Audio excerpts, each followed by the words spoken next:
ശാലോം ഒരുക്കുന്ന mother of God എന്ന തീർത്ഥാടനത്തിലേക്ക് നിങ്ങളെല്ലാവരെയും ഒരിക്കൽ കൂടി സ്നേഹപൂർവ്വം ഞാൻ സ്വാഗതം ചെയ്യുകയാണ്.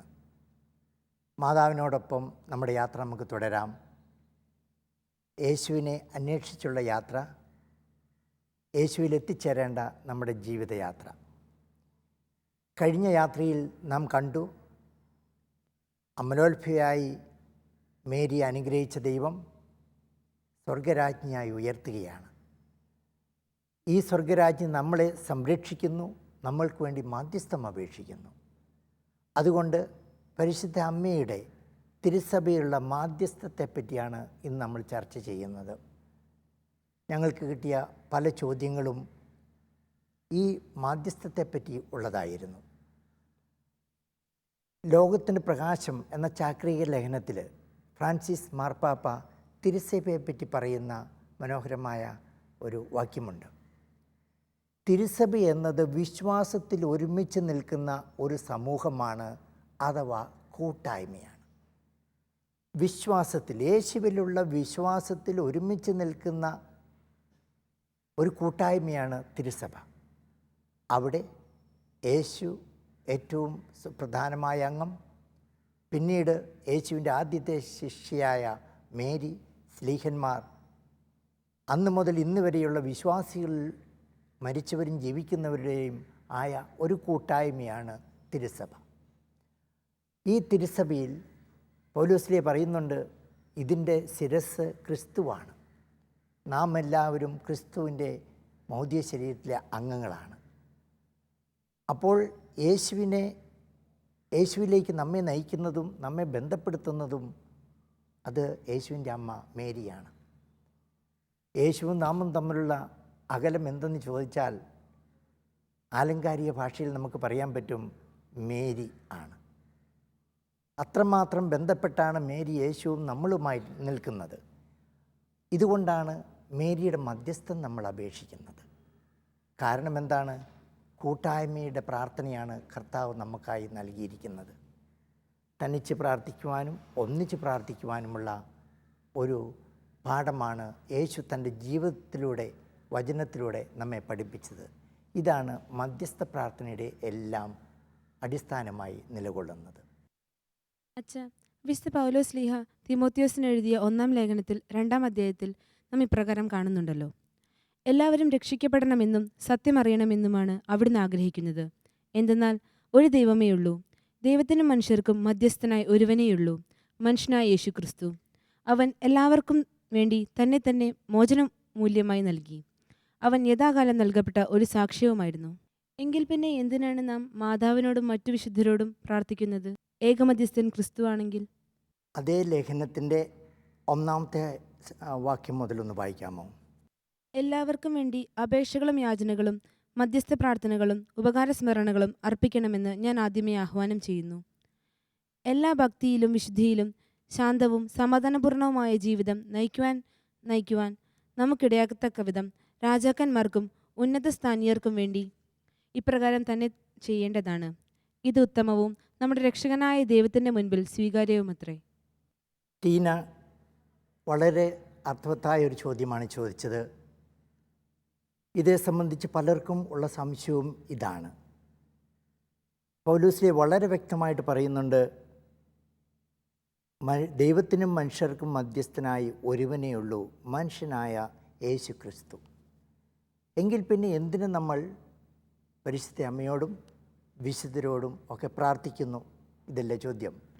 ഞാൻ എന്തുകൊണ്ടാണ് ആവശ്യപ്പെട്ടത് ആദ്യത്തെ വാക്കുകൾ കൂടെ വായിക്കുക എന്നത്? ഇവിടെ പൗലോസ്ലീഹ പറയുന്നുണ്ട്, എല്ലാവർക്കും വേണ്ടി അപേക്ഷകളും യാചനകളും മധ്യസ്ഥ പ്രാർത്ഥനകളും ഉപകാരസ്മരണകളും അർപ്പിക്കണമെന്ന് ഞാൻ ആദ്യമേ ആഹ്വാനം ചെയ്യുന്നു. അപ്പോൾ പൗലോസ്ലീഹ തന്നെ ആവശ്യപ്പെടുന്നുണ്ട് മധ്യസ്ഥ പ്രാർത്ഥന, അത് നമ്മളോട്, വിശ്വാസികളോട്. ഇതിൻ്റെ അടിസ്ഥാനം ഇതാണ്. ഇപ്പോൾ നാം കണ്ട ആ കൂട്ടായ്മയുടെ, യേശുവിൻ്റെ രാജ്യമെന്ന് പറയുന്നത് യേശുവിൻ്റെ ശിഷ്യരുടെ കൂട്ടായ്മയുടെ രാജ്യമാണ്. ഇവിടെ യേശു ഏകമധ്യസ്ഥനാണ്. ആ ഏകമധ്യസ്ഥത്തിൽ പങ്കുചേരുവാനാണ് യേശു ക്ഷണിക്കുന്നത്. നാം കാണുന്നുണ്ട്, യേശു തന്നെ പറയുന്നുണ്ടല്ലോ, രണ്ട് രീതിയിലുള്ള പ്രാർത്ഥന യേശു നമ്മെ പഠിപ്പിക്കുന്നുണ്ട്, സ്വന്തം ജീവിതത്തിലൂടെയും വചനത്തിലൂടെയും. നിങ്ങൾ പ്രാർത്ഥിക്കുമ്പോൾ ഇപ്രകാരം പ്രാർത്ഥിക്കുവിൻ: സ്വർഗസ്ഥനായ ഞങ്ങളുടെ പിതാവേ. യേശു പറഞ്ഞില്ല സ്വർഗസ്ഥനായ എൻ്റെ പിതാവേ എന്ന് വെച്ച് പ്രാർത്ഥിക്കുവാൻ. ഞങ്ങളുടെ എന്ന് പറയുമ്പോൾ കൂട്ടായ്മയാണ് കാണിക്കുന്നത്. നമ്മൾ ഒരുമിച്ച് പ്രാർത്ഥിക്കുവാനാണ് ആവശ്യപ്പെടുന്നത്. അത് സഭയുടെ യേശു പഠിപ്പിച്ച ഒരു പ്രാർത്ഥനാ രീതിയാണ്. മറ്റൊരു രീതിയുണ്ട്, നിങ്ങൾ പ്രാർത്ഥിക്കുമ്പോൾ പോയി മുറി അടച്ചിരുന്ന എൻ്റെ സ്വർഗസ്ഥനായ പിതാവുമായി പ്രാർത്ഥിക്കുവിൻ. ഏകാന്തതയിൽ പിതാവുമായി നമുക്ക് നേരിട്ട് ബന്ധപ്പെടുവാൻ. യേശു തന്നെ പിതാവിൻ്റെയും നമ്മുടെയും മധ്യസ്ഥനാണ്. ആ പിതാവുമായി നമ്മെ ബന്ധിപ്പിക്കുന്ന മധ്യസ്ഥൻ നമ്മുടെ പ്രാർത്ഥനയും ആവശ്യപ്പെടുന്ന രംഗമുണ്ട്. ഉദാഹരണം പറയുകയാണെങ്കിൽ, ലൂക്കായുടെ സുവിശേഷത്തിൽ 10-ാം അധ്യായത്തിൽ 2-ാം വാക്യത്തിലും യോഹന്നാൻ്റെ സുവിശേഷത്തിൽ 4-ാം അധ്യായത്തിലും യേശു പറയുന്നുണ്ട്, നിങ്ങൾ കണ്ണുകൾ ഉയർത്തി നോക്കുവിൻ, വയലുകളിൽ വിളവ് സമൃദ്ധമായിരിക്കുന്നു, വിളവിൻ്റെ നാഥനോട് പ്രാർത്ഥിക്കുക, വേലക്കാരെ അയക്കുവാൻ. നമുക്ക് യേശു തന്നെ നമ്മുടെ മധ്യസ്ഥ പ്രാർത്ഥന ആവശ്യപ്പെടുന്നുണ്ട്. ഈ മധ്യസ്ഥ പ്രാർത്ഥന എന്നതിൻ്റെ അർത്ഥം നമുക്കറിയാം. മധ്യസ്ഥൻ എന്ന് പറയുമ്പോൾ രണ്ട് വ്യക്തികളുടെ അല്ലെ ഒരു സമൂഹത്തിൻ്റെ മധ്യത്തിൽ നിന്ന് രണ്ട് കൂട്ടർക്കും വേണ്ടി വാദിക്കുകയും രണ്ട് കൂട്ടരുടെ നന്മയ്ക്ക് വേണ്ടി പ്രവർത്തിക്കുകയും ചെയ്യുന്ന വ്യക്തിയാണ്. എന്നാൽ ഇവിടുത്തെ മധ്യസ്ഥം എന്ന് പറയുന്നത് ആ കൂട്ടായ്മയുടെ മധ്യസ്ഥമാണ്. ഒന്നിച്ച് പ്രാർത്ഥിക്കുന്നതിൻ്റെ ആവശ്യകതയെപ്പറ്റിയാണ് പറയുന്നത്. ഇതുകൊണ്ടാണ് പൗലോസ്ലീഹ പറയുന്നത്, എല്ലാവർക്കും വേണ്ടി അപേക്ഷകളും യാചനകളും മധ്യസ്ഥ പ്രാർത്ഥനകളും ഉപകാര സ്മരണകളും അർപ്പിക്കണമെന്ന് ആദ്യമേ ഞാൻ ആഹ്വാനം ചെയ്യുന്നു. എന്നിട്ട് നമ്മളോട് പറയുകയാണ്, യേശു ഏക മധ്യസ്ഥനാണ്, ഏക രക്ഷകനാണ്. അപ്പോൾ ഇതിൻ്റെ അർത്ഥം യേശുവിൻ്റെ മധ്യസ്ഥത്തിൽ നമ്മളും പങ്കുചേരുകയാണ് ഒന്നിച്ച് പ്രാർത്ഥിക്കുമ്പോൾ. ഏത് മധ്യസ്ഥ പ്രാർത്ഥനയുടെയും സ്രോതസ്സ് അത് യേശുവാണ്. ഇത് തന്നെയാണ് വിശുദ്ധരുടെ കാര്യത്തിലും. ചോദിച്ചല്ലോ, എങ്കിൽ പിന്നെ പരിശുദ്ധ അമ്മയോടും വിശുദ്ധരോടുമൊക്കെ എന്തിനു പ്രാർത്ഥിക്കുന്നുവെന്ന്. പരിശുദ്ധ അമ്മയും വിശുദ്ധരും നമ്മൾക്ക് മുമ്പേ ഈ ലോകത്തിൽ നിന്നും കടന്നുപോയവരാണ്. സഭയുടെ വിശ്വാസമനുസരിച്ച് വചന അധിഷ്ഠിതമായി അവരും തിരുസഭയുടെ ഭാഗമാണ്. യേശുവിൻ്റെ ശിരസ്സായ യേശുവിൻ്റെ മൗദ്യ ശരീരത്തിലെ അംഗങ്ങളാണ്. അതിൽ കുറച്ച് പേർ ഈ ലോകത്തിൽ ജീവിക്കുന്നു, കുറച്ച് പേർ നേരത്തെ കടന്നു പോകുന്നു. നമ്മളെല്ലാവരും ഒന്നിച്ച് പ്രാർത്ഥിക്കുന്നതിനുള്ള ആഹ്വാനമാണ് മധ്യസ്ഥത. നമ്മുടെ വിശ്വാസ പ്രമാണത്തിൽ നമ്മൾ ചൊല്ലാറുണ്ട്, പുണ്യവാന്മാരുടെ ഐക്യത്തിലും. അതാണ് തിരുസഭ. സ്വർഗത്തിലെ ആ വിജയസഭ, ഭൂമിയിൽ ഇന്ന് ജീവിക്കുന്ന നമ്മുടെ സമരസഭ, ശിരസ്സായ യേശുവിൽ നാം എല്ലാവരും ഒന്നാണ്. അതുകൊണ്ട് മധ്യസ്ഥ പ്രാർത്ഥന എന്ന് പറയുന്നത് കൂട്ടായ്മയുടെ പ്രാർത്ഥനയാണ്. പരസ്പരം പ്രാർത്ഥിക്കുവാൻ യേശുവാണ് നമ്മോട് ആവശ്യപ്പെട്ടിരിക്കുന്നത്. അതുകൊണ്ട് പരിശുദ്ധ അമ്മയോടോ വിശുദ്ധരോടോ ഞാൻ വിളിച്ചപേക്ഷിക്കുമ്പോൾ അവരുടെ സാന്നിധ്യത്തെ ഞാൻ ക്ഷണിക്കുകയാണ്. അവരൊന്നിച്ച് ഞാൻ പ്രാർത്ഥിക്കുകയാണ്. അതാണ് മധ്യസ്ഥ പ്രാർത്ഥന. ഇതിന് ഏറ്റവും വലിയ തെളിവ് നാം കാണുന്നത് മത്തായിയുടെ സുവിശേഷത്തിലെ 18-ാം അധ്യായം 19-ാം വാക്യത്തിൽ കൊടുക്കുന്ന യേശുവിൻ്റെ ആ വചനമാണ്. ഒന്നെടുത്ത് വായിക്കാമോ? വിശുദ്ധ മത്തായി എഴുതിയ സുവിശേഷം 18-ാം അധ്യായം 19-20 വാക്യങ്ങൾ. വീണ്ടും ഞാൻ നിങ്ങളോട് പറയുന്നു, ഭൂമിയിൽ നിങ്ങളിൽ 2 പേർ യോജിച്ച് ചോദിക്കുന്ന ഏതു കാര്യവും എൻ്റെ സ്വർഗസ്ഥനായ പിതാവ് നിറവേറ്റിത്തരും. എന്തെന്നാൽ 2 or 3 പേർ എൻ്റെ നാമത്തിൽ ഒരുമിച്ച് കൂടുന്നിടത്ത് അവരുടെ മധ്യേ ഞാൻ ഉണ്ടായിരിക്കും. മധ്യസ്ഥ പ്രാർത്ഥനയുമായി ഏറ്റവും അടിസ്ഥാനപരമായ വചനങ്ങളാണ് ഇപ്പോൾ നാം വായിച്ചു കേട്ടത്. യേശു പറയുന്നു, ഭൂമിയിൽ നിങ്ങളിൽ 2 പേർ യോജിച്ച് ചോദിക്കുന്ന ഏത് കാര്യവും എൻ്റെ സ്വർഗസ്ഥനായ പിതാവ് നിറവേറ്റിത്തരും. അതിന് യേശു കാരണവും പറയുന്നുണ്ട്. യേശു എപ്പോഴും വളരെ കാരണസഹിതമാണ് പറയുന്നത്. എന്തെന്നാൽ 2 or 3 പേർ എൻ്റെ നാമത്തിൽ ഒരുമിച്ച് കൂടുന്നിടത്ത് അവരുടെ മധ്യേ ഞാൻ ഉണ്ടായിരിക്കും. ഞാൻ എന്ന വ്യക്തി നിങ്ങളോട് എനിക്ക് വേണ്ടി പ്രാർത്ഥിക്കാൻ പറയുമ്പോൾ നമ്മുടെ ആ കൂട്ടായ്മയിൽ പ്രാർത്ഥിക്കുന്നു. ഇവിടെ യേശുവിൻ്റെ വാഗ്ദാനമനുസരിച്ച് അവിടെ യേശുവിൻ്റെ സാന്നിധ്യം നമ്മുടെ മധ്യത്തിലുണ്ട്, നമ്മളിലുണ്ട്. ഇത് തന്നെയാണ് ഒരു മാതാവിനെയോ വിശുദ്ധിയോ വിളിച്ചപേക്ഷിക്കുമ്പോൾ അവരുടെ ആ കൂട്ടായ്മയിൽ യേശുവിൻ്റെ സാന്നിധ്യമുണ്ട്, യേശു നമ്മുടെ മധ്യത്തിലുണ്ട്.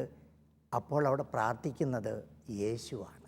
യേശു എന്ന ഏക മധ്യസ്ഥനിലൂടെയാണ് നമ്മുടെ ഒന്നിച്ചുള്ള ഈ പ്രാർത്ഥന സ്വർഗീയ പിതാവിൻ്റെ പക്കലേക്ക് പോകുന്നത്. അതുകൊണ്ട് യേശു ഏക മധ്യസ്ഥൻ, യേശു ഏക രക്ഷകൻ. ഒന്നിച്ച് പ്രാർത്ഥിക്കുമ്പോൾ നമ്മളോടൊപ്പം നിന്ന് നമുക്ക് വേണ്ടി പൗലോസ് റോമാക്കാർക്ക് എഴുതിയ ലേഖനത്തിൽ 8-ാം അധ്യായത്തിൽ പറയുന്നുണ്ടോ, നമുക്ക് വേണ്ടി ആത്മാവ് നെടുവീർപ്പെടുന്നു, നമുക്ക് വേണ്ടി മധ്യസ്ഥം വഹിക്കുന്നു. യേശുവാണ് അവിടെ നമുക്ക് വേണ്ടി പ്രാർത്ഥിക്കുന്നത്. ഇതാണ് മധ്യസ്ഥത്തിൻ്റെ അർത്ഥം. ഇനി മറ്റൊന്നുമുണ്ട്. പൗലോസ്ലിയ തന്നെ പല രംഗങ്ങളിലും വിശ്വാസികളോട് ആവശ്യപ്പെടുന്നുണ്ട്, നിങ്ങൾ എനിക്ക് വേണ്ടി പ്രാർത്ഥിക്കുവിൻ. എൻ്റെ മിഷൻ യാത്രയിൽ ദൈവത്തിൻ്റെ സംരക്ഷണം കിട്ടുവാൻ വേണ്ടി എനിക്ക് വേണ്ടി പ്രാർത്ഥിക്കണം. അതുപോലെ തന്നെ ഹെബ്രായക്കാർക്ക് ലേഖനത്തിൽ 12-ാം അധ്യായത്തിൽ 14-ാം വാക്യത്തിൽ പറയുന്നുണ്ട്, വിശുദ്ധി കൂടാതെ ആർക്കും ദൈവത്തെ ദർശിക്കുവാൻ സാധിക്കുകയില്ല. ആരാണ് പരിശുദ്ധ മറിയം? നന്മ നിറഞ്ഞവൾ, നന്മയിൽ ജീവിച്ചവൾ, ദൈവത്തിൻ്റെ വചനത്തെ പൂർണ്ണമായി പൂർത്തിയാക്കിയപ്പോൾ. അപ്പോൾ വിശുദ്ധിയുടെ മകുടമായ പരിശുദ്ധ അമ്മയെ ഞാൻ നമ്മൾ വിളിച്ചപേക്ഷിക്കുമ്പോൾ നമ്മളുടെ അപൂർണമായ പ്രാർത്ഥനകൾ അമ്മയുടെ വിശുദ്ധിയോട് ഒന്നുചേർന്ന്, അമ്മയുടെ പ്രാർത്ഥനയോട് ഒന്നുചേർന്ന് ദൈവസന്നിധിയിലേക്ക് ഉയരുന്നു. ഇത് തന്നെയാണ് വിശുദ്ധരെ വിളിച്ചപേക്ഷിക്കുമ്പോഴും. നമ്മുടെ തുരുമ്പ് പിടിച്ച പ്രാർത്ഥന അവരുടെ സഹനത്താൽ, സ്നേഹത്താൽ വിശദീകരിക്കപ്പെട്ട അവരുടെ പ്രാർത്ഥനകളുമായി ഒന്നിച്ചു ചേരുമ്പോൾ ദൈവസന്നിധിയിൽ വിലയേറിയതാണ്. അതാണ് യാക്കോബ് ശ്ലീഹായും ലേഖനത്തിലും പറയുന്നുണ്ട് 5-ാം അധ്യായത്തിൽ, വിശുദ്ധരുടെ പ്രാർത്ഥന ദൈവസന്നിധിയിൽ വിലയേറിയതാണ്. അപ്പോൾ പാപികളും ബലഹീനരുമായ നമ്മൾ വിശുദ്ധരെയും പ്രത്യേകിച്ച് പരിശുദ്ധ അമ്മയെയും യോസേപ്പിതാവിനെയും ഒക്കെ വിളിച്ചപേക്ഷിക്കുമ്പോൾ അവരുടെ വിശുദ്ധിയിൽ ദൈവസന്നിധിയിൽ ഈ പ്രാർത്ഥന ഉയരുകയാണ്. അവിടെയും പ്രാർത്ഥിക്കുന്നതാരാണ്? നമ്മുടെ മധ്യത്തിലുള്ള യേശുക്രിസ്തു, ഏക മധ്യസ്ഥൻ, ഏക രക്ഷകൻ. അച്ഛാ, യോഹന്നാന്റെ സുവിശേഷത്തിൽ യേശു പറയുന്നുണ്ട്, ഞാൻ വഴിയും സത്യവും ജീവനുമാണെന്ന്. പിന്നെ എന്തിനാണ് നമ്മൾ മറ്റുള്ളവരുടെ മാധ്യസ്ഥം തേടുന്നത്? യേശുവിനോട് മാത്രം പ്രാർത്ഥിച്ചാൽ പോരെ? ജെസ്സിയുടെ ആ ചോദ്യം വളരെ പ്രസക്തമാണ്. യേശു വ്യക്തമായി പറയുന്നുണ്ട്, ഞാനാണ് വഴി, ഞാനാണ് സത്യം, ഞാനാണ് ജീവൻ. ഞാൻ വന്നിരിക്കുന്നത് ജീവൻ നൽകുവാനാണ്, സമൃദ്ധിയായി നൽകുവാനാണ്. ഈ യേശു നമുക്ക് വചനത്തിലൂടെ പറയുന്നുണ്ട്, എന്നിൽ വിശ്വസിക്കുന്നവർ മരിക്കുകയില്ല, അവർ നിത്യമായി ജീവിക്കും. പൗലോസ്ലിയ ഇതൊരു ജീവിതാനുഭവത്തിലേക്ക് കടന്നു വന്ന വ്യക്തിയാണ്. ഒരിക്കൽ ക്രിസ്തുവിനെതിരായി പ്രവർത്തിച്ചു. എന്നാൽ ക്രിസ്തുവിനെ അറിഞ്ഞതു മുതൽ, കണ്ടുമുട്ടിയത് മുതൽ, അനുഭവിച്ചു മുതൽ പൗലോസിലേക്ക് പറയാൻ സാധിച്ചു. ഗലാത്യക്കാർക്ക് ലേഖനത്തിൽ 2-ാം അധ്യായം 10-ാം വാക്യത്തിൽ, ഞാനല്ല, ക്രിസ്തു എന്നിൽ ജീവിക്കുന്നു. പൗലോസ്ലിയ റോമാക്കാർക്ക് എഴുതിയ ലേഖനം അധ്യായം 12 പറയുന്നുണ്ട്, എനിക്ക് ലഭിച്ചിരിക്കുന്ന കൃപയാൽ പ്രേരിതനായി നിങ്ങളോട് ഞാൻ പറയുന്നു, ഉള്ളതിലധികം മേന്മയാരും ഭാവിക്കരുത്, മറിച്ച് ദൈവം ഓരോരുത്തർക്കും നൽകിയിരിക്കുന്ന വിശ്വാസത്തിൻ്റെ അളവനുസരിച്ച് വിവേകപൂർവ്വം ചിന്തിക്കുകയും, നമുക്ക് ഒരു ശരീരത്തിൽ അനേകം അവയവങ്ങളുണ്ടല്ലോ, എല്ലാ അവയവങ്ങൾക്കും ഒരേ ധർമ്മമല്ല, അതുപോലെ നാം പലരാണെങ്കിലും ക്രിസ്തുവിൽ ഏക ശരീരമാണ്. ഇവിടെയാണ് നമ്മൾ പരസ്പരം പ്രാർത്ഥിക്കുന്നതിൻ്റെയും കൂട്ടായ്മയായി ജീവിക്കുന്നതിൻ്റെയും വിശ്വസിക്കുന്നതിൻ്റെയും എല്ലാം അർത്ഥം വരുന്നത്. ക്രിസ്തുവിൽ നാം എല്ലാവരും ഏക ശരീരമാണ്. അതുകൊണ്ട് നമ്മുടെ പ്രാർത്ഥന എപ്പോഴും യേശു വഴിയാണ് ദൈവത്തിങ്കിലേക്ക് പോകുന്നത്. അതാണ് ഇതിനു മുമ്പ് ചോദിച്ച ചോദ്യത്തിന് ഞാൻ ഉത്തരം പറഞ്ഞത്. ക്രിസ്തു എന്ന മൗതിക ശരീരത്തിലെ അംഗങ്ങളെന്ന നിലയിൽ നമ്മുടെ പ്രാർത്ഥന അത് യേശുവിൻ്റെ പ്രാർത്ഥനയാണ്. പരിശുദ്ധാത്മാവാണ് നമ്മെ ആ പ്രാർത്ഥനയ്ക്ക് നയിക്കുന്നത് നമ്മൾ ഒന്നിച്ച് പ്രാർത്ഥിക്കുമ്പോൾ. ഇതുകൊണ്ടാണ് ഈ മധ്യസ്ഥ പ്രാർത്ഥനയ്ക്ക് യേശു തന്നെ വളരെയധികം പ്രാധാന്യം കൊടുക്കുന്നത്. ശിഷ്യന്മാരോടും പറയുന്നുണ്ടല്ലോ, നിങ്ങൾ പ്രാർത്ഥിക്കുവാൻ, പരീക്ഷയിൽ അകപ്പെടാതിരിക്കുവാൻ പ്രാർത്ഥിക്കുവാൻ യേശു ആവശ്യപ്പെടുന്നുണ്ട് അവരോട്. അതുപോലെ തന്നെ ഒന്നിച്ച് പ്രാർത്ഥിക്കുവാനും മറ്റുള്ളവരുടെ നന്മയ്ക്കായി പ്രാർത്ഥിക്കുവാനും പൗലോസ്ലീഹ പലപ്പോഴും തൻ്റെ ലേഖനത്തിലൂടെ നമ്മെ പഠിപ്പിക്കുന്നുണ്ട്. ഇതിനെല്ലാം അടിസ്ഥാനം ഉള്ളത് ഇതാണ്: ക്രിസ്തു ഏക ശരീരം, ക്രിസ്തുവിൻ്റെ ഏക ശരീരത്തിലെ അംഗങ്ങളാണ് നമ്മൾ. അപ്പോൾ ക്രിസ്തു എന്ന ഏക മധ്യസ്ഥനിലൂടെ നമ്മുടെ ഈ പ്രാർത്ഥനകൾ ദൈവസന്നിധിയിലേക്ക് ഉയരുന്നു. യേശു എന്ന മാർഗത്തിലാണ് നാം ഒന്നിച്ച് പ്രാർത്ഥിക്കുമ്പോൾ നാം പ്രവേശിക്കുന്നത്. യേശുവിൻ്റെ ജീവനിലേക്കാണ് നാം ഒരു സമൂഹം എന്ന നിലയിൽ പ്രവേശിക്കുന്നത്. യേശു എന്ന സത്യത്തെയാണ് നാം എല്ലാവരും ഒന്നിച്ച് കണ്ടുമുട്ടുന്നത്. അത് യേശു നമുക്ക് കാണിച്ചു തന്ന സത്യത്തിൻ്റെ നിത്യതയുടെ മാർഗമാണ്. അച്ഛാ, മധ്യസ്ഥ പ്രാർത്ഥനയെ പറ്റി തിരുസഭയുടെ പഠനം എന്താണെന്ന് വിശദീകരിക്കാമോ? നമ്മൾ മനസ്സിലാക്കുന്നത് ഒന്നിച്ചുള്ള ഒരു മധ്യസ്ഥ പ്രാർത്ഥന യേശുവിൻ്റെ സ്വർഗാരോപണത്തിന് ശേഷം പരിശുദ്ധ അമ്മയും മൊത്ത സ്ലിഹന്മാർ പ്രാർത്ഥിക്കുന്നതാണ്. അതൊരു കൂട്ടായ്മയുടെ പ്രാർത്ഥനയായിരുന്നു. അവർ ഒന്നിച്ചു ചേർന്നു പരിശുദ്ധ അമ്മയുടെ സാന്നിധ്യത്തിൽ. അവിടെയാണ് അത്ഭുതങ്ങൾ നടന്നത്. ഏറ്റവും വലിയ അത്ഭുതമായ പരിശുദ്ധാത്മാവിൻ്റെ ആ വരവും സ്ലീഹന്മാർ ആ പരിശുദ്ധാത്മാവിനാൽ നിറഞ്ഞ് പുതിയ മനുഷ്യരായി സഭയുടെ ആരംഭമായി സുവിശേഷം ലോകം മുഴുവൻ പ്രസംഗിക്കാൻ ഇറങ്ങിപ്പുറപ്പെടുന്ന ആ രംഗം നമുക്കറിയാം. സഭയുടെ ആരംഭകാലം മുതൽ ഈ മധ്യസ്ഥ പ്രാർത്ഥന സഭയിലുണ്ടായിരുന്നു. അതിനെ സഭാപിതാക്കന്മാർ എപ്പോഴും പ്രോത്സാഹിപ്പിച്ചിരുന്നു. ഈ ഒന്നിച്ചുള്ള പ്രാർത്ഥനയാണ് സഭയുടെ സ്രോതസ്സ് എന്ന് സഭാധികാരികൾ പഠിപ്പിച്ചിരുന്നു. അതേപ്പറ്റി കത്തോലിക്ക സഭയുടെ മതബോധന ഗ്രന്ഥത്തിൽ തന്നെ വ്യക്തമായിട്ട് പറയുന്നുണ്ട്. ഇവിടെ പറയുന്നുണ്ട്, സ്വർഗീയ സഭയും ഭൗമിക സഭയും തമ്മിലുള്ള ഐക്യം. സഭയുടെ 3 അവസ്ഥകൾ നമ്മൾ പറയും: സമരസഭ, ഈ ലോകത്തിൽ ജീവിക്കുന്നവർ; സഹനസഭ, പൂർണ്ണത പ്രാപിക്കാതെ ശുദ്ധീകരണ സ്ഥലത്തിലെ ആത്മാക്കൾ; വിജയസഭ, സ്വർഗീയ മഹത്വം കിരീടം പ്രാപിച്ചവർ, വിശുദ്ധർ. ഈ 3 അവസ്ഥകളുടെയും ഒന്നിച്ചുള്ള പ്രാർത്ഥന അത് സഭയിൽ എല്ലാ കാലവും നിലനിന്നിരുന്നു. അതുകൊണ്ടാണ് സഭ പഠിപ്പിക്കുന്നത്, സ്വർഗത്തിൽ ക്രിസ്തുവിനോട് കൂടുതൽ ഐക്യപ്പെട്ടിരിക്കുന്നത് കൊണ്ട് സഭയെ മുഴുവൻ കൂടുതൽ ദൃഢമായി വിശുദ്ധിയിൽ ഉറപ്പിക്കുന്നു. ദൈവത്തിനും മനുഷ്യർക്കും ഇടയ്ക്കുള്ള ഏക മധ്യസ്ഥനായ യേശു ക്രിസ്തു വഴി അവർ നേടിയ യോഗ്യതകൾ പ്രദർശിപ്പിച്ചുകൊണ്ട് പിതാവിൻ്റെ പക്കൽ നമുക്കായി മധ്യസ്ഥം വഹിക്കുന്നതിൽ നിന്ന് അവർ വിരമിക്കുന്നില്ല. അതുകൊണ്ട് അവരുടെ സഹോദരപരമായ താല്പര്യം വഴി നമ്മുടെ ബലഹീനത ഗണ്യമാം വിധം പരിഹരിക്കപ്പെടുന്നു. പരിശുദ്ധ അമ്മയുടെ മധ്യസ്ഥം, ആ മധ്യസ്ഥം യേശുവിൻ്റെ മധ്യസ്ഥത്തിലുള്ള പങ്കാളിത്തമാണ്. യേശുവിൽ നിന്നാണ് അത് സ്വീകരിക്കുന്നത്. അത് യേശുവിൻ്റെ ഇഷ്ടമായിരുന്നു, യേശുവിൻ്റെ മാർഗം അതായിരുന്നു. തന്നെ പിതാവ് ഏൽപ്പിച്ച ദൗത്യം തൻ്റെ അമ്മയിലൂടെ, സ്ലീഹന്മാരിലൂടെ, ഇന്ന് നമ്മളിലൂടെ അത് പൂർത്തീകരിക്കുക. നമ്മളും മധ്യസ്ഥരാണ്. നമ്മുടേതായ ആ ബലഹീനതയിൽ, നമ്മുടേതായ അപൂർണമായ പ്രാർത്ഥനയിൽ അതിനും മധ്യസ്ഥ ശക്തിയുണ്ട്. നമ്മളെയും യേശു മധ്യസ്ഥരാക്കിയിരിക്കുകയാണ്. എന്നാൽ എത്രമാത്രം നമ്മൾ വിശുദ്ധിയിൽ വളരുന്നു, വിശ്വസ്തതയിൽ വളരുന്നു, ദൈവവുമായി ഐക്യപ്പെട്ടിരിക്കുന്നു, ക്രിസ്തുവാകുന്ന ശിരസിൽ എത്രമാത്രം ഐക്യപ്പെട്ടിരിക്കുന്നു, അത്രമാത്രം ശക്തിയുണ്ട് നമ്മുടെ പ്രാർത്ഥനയ്ക്ക്. അതാണ് മധ്യസ്ഥ പ്രാർത്ഥനയുടെ ഏറ്റവും അടിസ്ഥാനപരമായ കാര്യം. ഇതാണ് സഭയും നമ്മെ പഠിപ്പിക്കുന്നത്. ഇതുപോലെ തന്നെ വത്തിക്കാൻ കൗൺസിലും നമ്മുടെ മധ്യസ്ഥത്തെപ്പറ്റി വളരെ വ്യക്തമായിട്ട് പറയുന്നുണ്ട്. അപ്പസ്തോലൻ്റെ വാക്കുകളിൽ നിന്ന് നാം അറിയുന്നത് പോലെ നമുക്കൊരു മധ്യസ്ഥനേ ഉള്ളൂ, ദൈവം ഒരുവനേ ഉള്ളൂ. ദൈവത്തിനും നമുക്കും ഇടയ്ക്കുള്ള മധ്യസ്ഥനും ഒന്ന്, നമുക്കെല്ലാവർക്കും വേണ്ടി വീണ്ടെടുപ്പിൻ്റെ വിലയായ സ്വയം നൽകിയ മനുഷ്യനായ യേശു ക്രിസ്തു. എന്നിട്ട് പറയുകയാണ്, ക്രിസ്തുവിൻ്റെ അതുല്യമായ ഈ മാധ്യസ്ഥത്തെ മാതാവെന്ന നിലയിൽ മറിയത്തിന് മനുഷ്യരുടെ നേർക്കുള്ള കടമ അവ്യക്തമാക്കുകയോ പരിമിതപ്പെടുത്തുകയോ ചെയ്യുന്നില്ല, മറിച്ച് അതിൻ്റെ ശക്തി വെളിപ്പെടുത്തുകയാണ് ചെയ്യുന്നത്.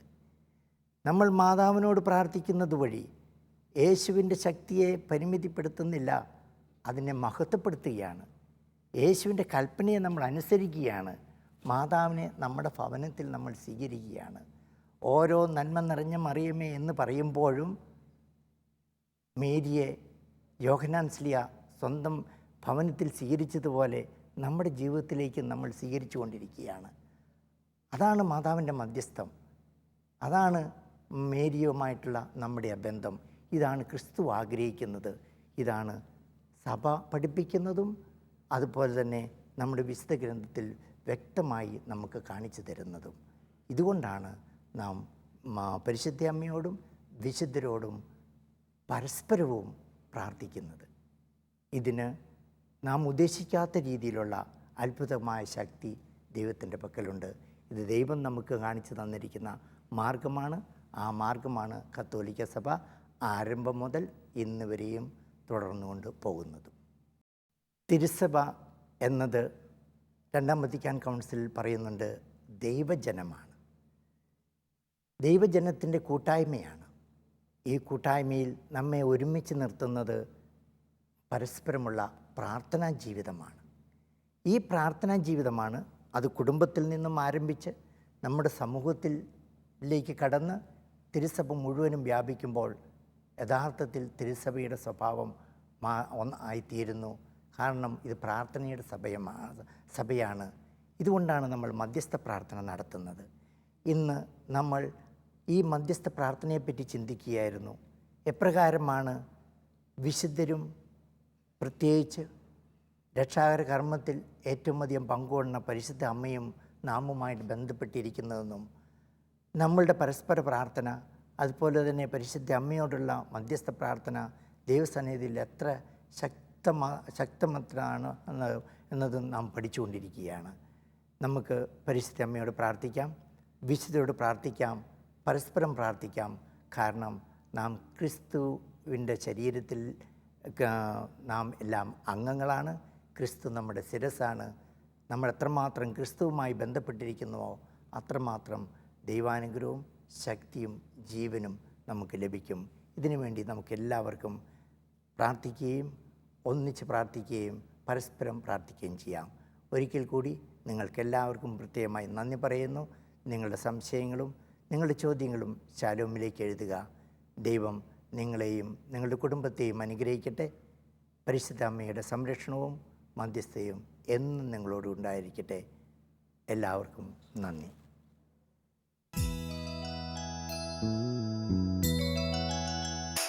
ഹൃദയം പകർന്നു വിളിക്കുമ്പോൾ അരികിൽ വരും അമലോത്ഭവയാമമ്മ. മിഴിനീരൊപ്പിത്തഴുകിത്തലോടും അനവദ്യ സ്നേഹമമ്മ. ഹൃദയം തകർന്നു വിളിക്കുമ്പോൾ അരികിൽ വരും അമലോത്ഭവയാമമ്മ. മിഴിനീരൊപ്പിത്തഴുകിത്തലോടും അനവദ്യ സ്നേഹമമ്മ.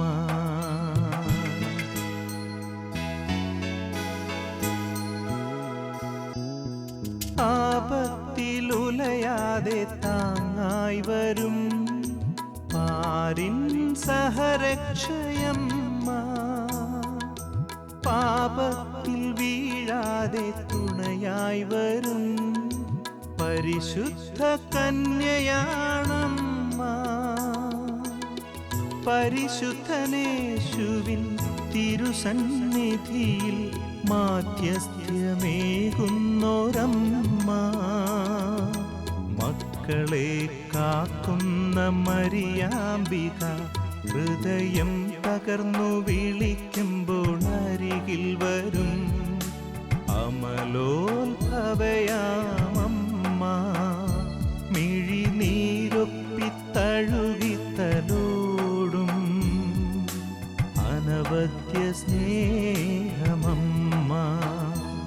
ഹൃദയം തകർന്നു വിളിക്കുമ്പോൾ അരികിൽ വരും അമലോത്ഭവയാമമ്മ. മിഴിനീരൊപ്പിത്തഴുകിത്തലോടും അനവദ്യ സ്നേഹ